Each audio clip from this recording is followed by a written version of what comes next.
Hi, welcome to my studio.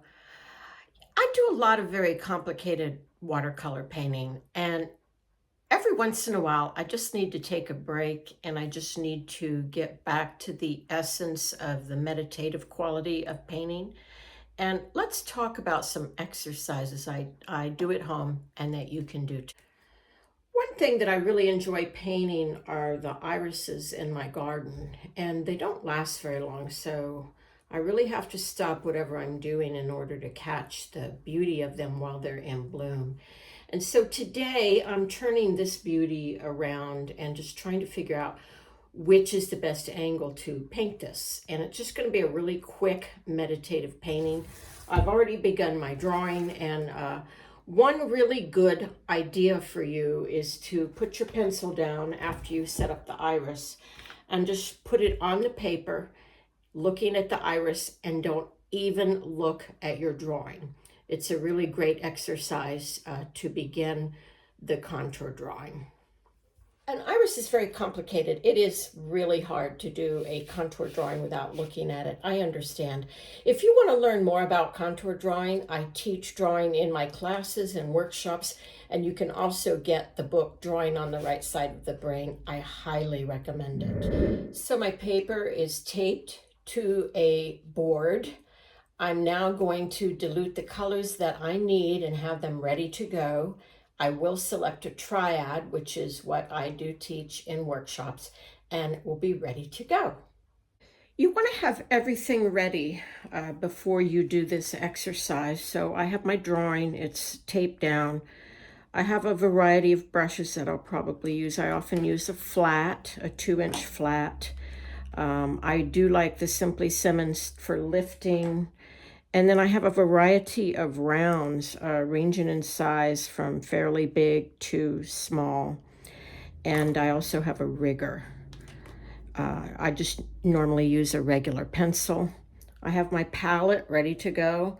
I like a palette such as this, either in the square or round format. This is the Quiller palette.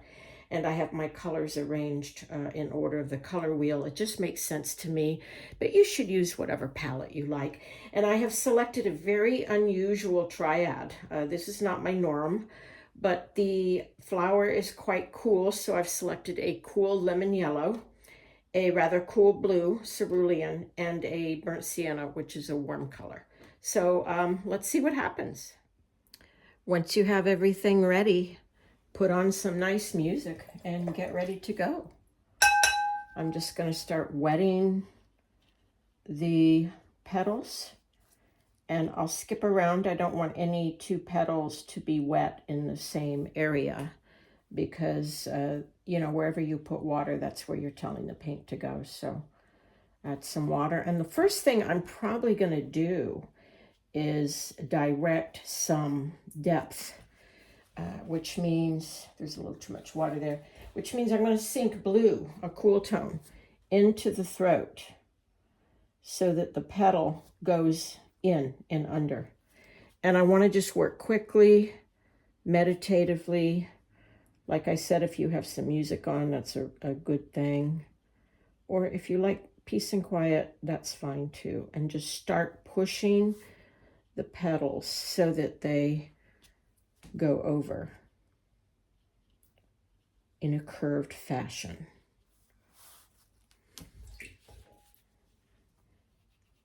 So I'm wetting this one, and they will spread. I have actually wet in and around the area, but it's a meditation exercise and a loosening up exercise, so I'm really not going to worry about it too much. So that's all I'm going to do to the petals for now. And I'm going to let that dry, and I will come back in on it later. I just don't want any hard edges. I just want to get the depth. And now I'm going to start wetting some leaves. I'm just going to keep my brush moving. Notice I'm using a number 60 Silver Atelier Golden Taklon quill. It keeps me honest. It keeps me loose. Again, I'm using blue to tuck that leaf down under and back in there, and I'm just moving as quickly as I can. Pushing the brush down, pushing the brush down. No reason to be too picky at this time. let the paint do what it wants to. And we'll come back in all of this later. I even like to let it run. I like to tip my paper and let the paint run in whatever fashion it prefers.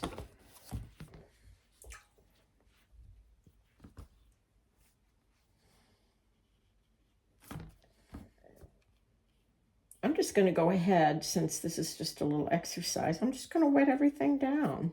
And I'll skip around and putting this cerulean blue in wherever I can, wherever things go down and under and into things and behind.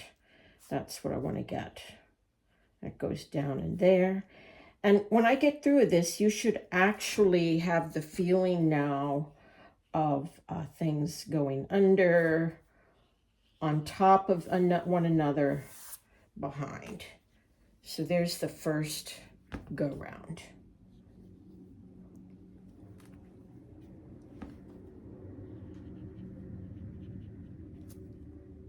And then I'm going to dry it.